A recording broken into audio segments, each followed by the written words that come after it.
दोस्तों, हम सभी जानते हैं कि हमारे जीवन का आधार ईश्वर है और जो कुछ भी हमारे जीवन में होता है उसमें ईश्वर की कोई न कोई इच्छा होती है जो हमें पता नहीं होती।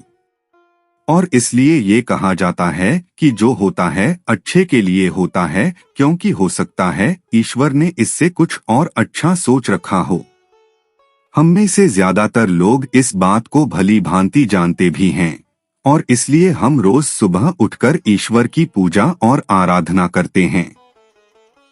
अलग अलग धर्मों के लोग अपनी अपनी श्रद्धा के अनुसार भगवान को याद करते हैं, क्योंकि हमारे धर्म शास्त्रों में भी इस बात का जिक्र कई बार आता है कि मनुष्य को चाहिए कि वो दिन में कम से कम एक बार प्रभु का ध्यान जरूर करे, जिससे उसके मन में शांति और सकारात्मक ऊर्जा उत्पन्न होती है।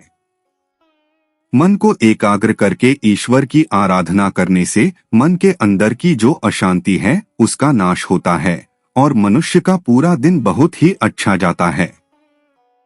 लेकिन आपने अक्सर इस बात पर गौर भी किया होगा कि कभी कभी पूजा करते समय मन में अजीब अजीब से ख्याल आते हैं, अक्सर नकारात्मक से विचार मन में उठने लगते हैं, तो कभी अपने परिवार से संबंधित या अन्य कोई व्यक्तिगत चिंता भी मन में उसी समय उठने लगती है जब हम पूजा स्थल पर बैठे होते हैं। इसके अलावा पूजा करते समय मन में कुछ बुरे विचार भी अपना सर उठाने लगते हैं, जो कि अक्सर लोगों के साथ होता है। हमारे कुछ दर्शकों ने हमसे इस विषय पर अनेक प्रश्न भी किए और इसलिए आज की ये विशेष कड़ी इसी समस्या पर आधारित है, जिसके बारे में हम विस्तार से चर्चा करेंगे और इस समस्या के समाधान को हल करने का प्रयास करेंगे। दोस्तों, अक्सर देखा गया है कि जब भी आप कोई ऐसा कार्य करने जाते हैं जिसका उद्देश्य सकारात्मक होता है, जो समाज हित में होता है, तो ऐसे कार्य को करने के लिए आपके सामने बहुत सारी अड़चनें आती हैं। कभी कभी तो इतनी बाधाएं सामने आ जाती हैं कि मनुष्य का मनोबल टूटने भी लगता है। ठीक उसी तरह यदि आप कोई धार्मिक अनुष्ठान कर रहे हैं या एकाग्र होकर भगवान की पूजा करने की कोशिश करते हैं, तो कुछ ऐसी बाधाएं हैं जो हमें प्रत्यक्ष रूप से तो नहीं दिखती, लेकिन अप्रत्यक्ष रूप से हमारे मन की एकाग्रता को भंग करने का प्रयास जरूर करती हैं। असल बात इस प्रकार की समस्या के दो मुख्य कारण हैं जिन्हें जानना हमारे लिए बहुत जरूरी है। पहला, हमारे आसपास के वातावरण में उपस्थित नकारात्मक शक्तियों का प्रभाव। ये वो कारण है जिसका जिक्र अक्सर हमें अपने धर्म शास्त्रों में पढ़ने को मिलता है। जानना हमारे लिए बहुत जरूरी है। पहला, हमारे आसपास के वातावरण में उपस्थित नकारात्मक शक्तियों का प्रभाव। ये वो कारण है जिसका जिक्र अक्सर हमें अपने धर्म शास्त्रों में पढ़ने को मिलता है। बहुत सारी कथाओं में ऐसे बहुत से उदाहरण भरे पड़े हैं जिसमें ये स्पष्ट तौर से लिखा है कि जब भी कोई धार्मिक अनुष्ठान होता है उसमें किसी न किसी बुरी शक्तियों द्वारा बाधा उत्पन्न किया जाता रहा है। जैसे प्राचीन समय में जब ऋषि मुनि धार्मिक यज्ञ हवन किया करते थे तो बहुत से दुष्ट राक्षस आकर उनके हवन में विघ्न डाल दिया करते थे। इसका प्रत्यक्ष उदाहरण रामायण में मिलता है, जिसमें महर्षि विश्वामित्र द्वारा कर रहे हवन और पूजन के समय रावण द्वारा भेजे गए राक्षस मारीच और अन्य राक्षसों द्वारा यज्ञ कुंड में मांस और मदिरा गिरा दिया जाता था, जिससे हवन कुंड अशुद्ध हो जाता था और यज्ञ अधूरा रह जाता था। और फिर इसी की रक्षा के लिए मुनि विश्वामित्र ने श्री राम और लक्ष्मण को महाराज दशरथ से मांगा था। रामायण में ही अरण्यकांड भाग में भी जब श्री राम और लक्ष्मण देवी सीता की खोज में वन वन भटक रहे थे, उस समय वो उन राक्षसों का संहार किया करते थे जो बड़े बड़े ऋषियों के धार्मिक अनुष्ठानों में बाधक होते थे। ये तो रही उन बाधाओं की बात जो प्रत्यक्ष रूप से या भौतिक रूप से धार्मिक कार्यों के शत्रु हैं। लेकिन अब हम उस दूसरे कारण को जानने का प्रयास करेंगे जिसके जिम्मेदार शायद हम खुद हैं। शायद शब्द का इस्तेमाल हमने इसलिए किया क्योंकि इस दूसरे कारण का जिम्मेदार हम पूरे तरह से नहीं भी हैं, और वो कैसे, आइए विस्तार से समझते हैं। भगवान श्री कृष्ण ने श्रीमद्भागवत गीता में मनुष्य के मन की चंचलता को लेकर बड़े ही विस्तार से वर्णन किया है।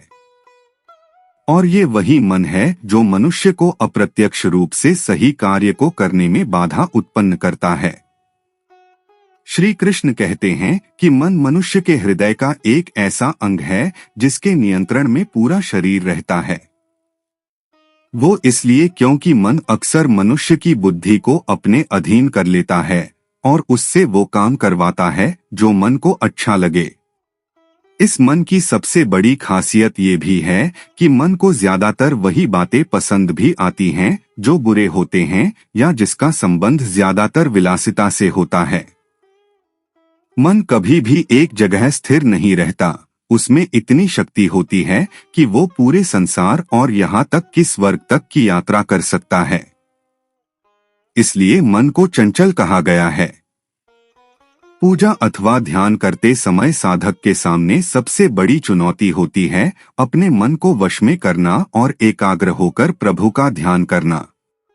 लेकिन मन एक ऐसे बेलगाम घोड़े की तरह होता है जिसकी लगाम को कस के पकड़ने में बड़े बड़े हार जाते हैं।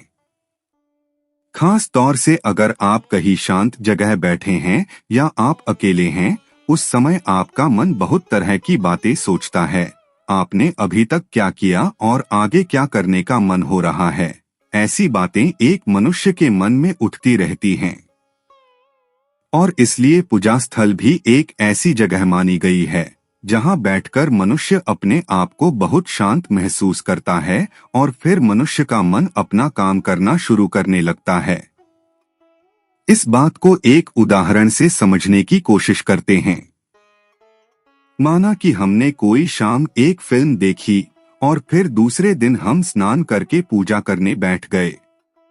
उस समय अचानक से हमारे मन में उस फिल्म के अच्छे और बुरे दृश्यों के चित्र आने लगते हैं, या फिर मन में उसी समय कुछ नकारात्मक विचार अपना पैर पसारने लगते हैं। और इन्हीं वजहों से हम ये सोचने लगते हैं कि आखिर पूजा करते समय ही ऐसे विचार क्यों उठ रहे हैं। लेकिन इसी बात पर आप और गौर करेंगे तो आपको महसूस होगा कि केवल पूजा पाठ ही नहीं बल्कि आप अगर किसी शांत जगह पर बैठेंगे तो आपके मन में भी अच्छे और बुरे दोनों प्रकार के विचार आएंगे। मान लीजिए कि बीते कुछ दिनों पहले आपके साथ सब कुछ अच्छा ही हो रहा है, तो जब भी आप ध्यान करने बैठेंगे तो आपके मन में एक अलग सा उत्साह रहेगा और वही बातें आपके मन में उठती रहेगी। लेकिन ये भी एक प्रकार की बाधा ही है जो आपके मन से उठकर आपके मस्तिष्क को बार बार भ्रमित करती रहेगी। ठीक वैसे ही अगर काफी समय से आपके साथ बुरा ही हो रहा है या आपका मन हमेशा धन, वैभव या कामुकता जैसे सुखों के पीछे भाग रहा है, तो जाहिर सी बात है कि ये सब विचार आपके मन में उठते रहेंगे, खास तौर से ईश्वर की आराधना के समय। और यही सबसे बड़ी चुनौती हो जाती है कि अपने मन को वश में रखकर एकाग्र रूप से पूजा कैसे की जाए।